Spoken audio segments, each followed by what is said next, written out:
Hello, good morning সবাইকে। আমি সকালে নাস্তা বানানোর সময় আজকে চিন্তা করলাম যে নাস্তা কি করে বানাই আমি সেটা শেয়ার করব। এটা খুবই কুইক একটা ব্রেকফাস্ট থাকে আমার সবসময়। সেই ব্রেকফাস্টটাতে আমি প্রথমে অ্যাভোক্যাডো অয়েল দিই এবং স্প্রে অ্যাভোক্যাডো অয়েলটা নেই, কারণ হচ্ছে এটা কুইক হয় এবং বোঝা যায় যে আমি কতটুকু তেল নিচ্ছি।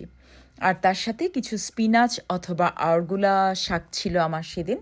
সেই শাকটা আমি হালকা করে একটু ফ্রাই করে নেই এবং তারপরে একটা ডিমকে আমি পুরা দেই এবং আরেকটা ডিমে শুধু সাদা অংশ নেই। তারপর ওই স্পিনাচ বা যেটা শাক থাকে, আরগুলা শাক বা স্পিনাচ শাক যেটাই থাকে, তার সাথে ডিমটা আমি মিশিয়ে ফেলি ফ্রাই প্যানে। মিশিয়ে আমার ইদানিং পছন্দ হচ্ছে কটেজ চিজ। এটা খুবই হাই প্রোটিন, যদি বাংলাদেশেও পাওয়া যায় কটেজ চিজটা কিনতে পারেন। কটেজ চিজটা খাবারের জন্য খুবই ভালো, এখানে তো সব গ্রসারিতেই পাওয়া যায়।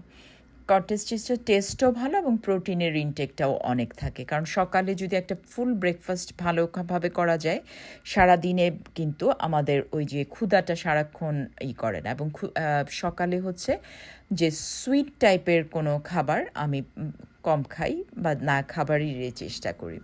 আচ্ছা, চা বানানোর সময় আমি 1 চামচ এখানে কোলেজেন পাউডার মিশিয়েছিলাম এবং দুধটা আমি দিই ওট মিল্ক।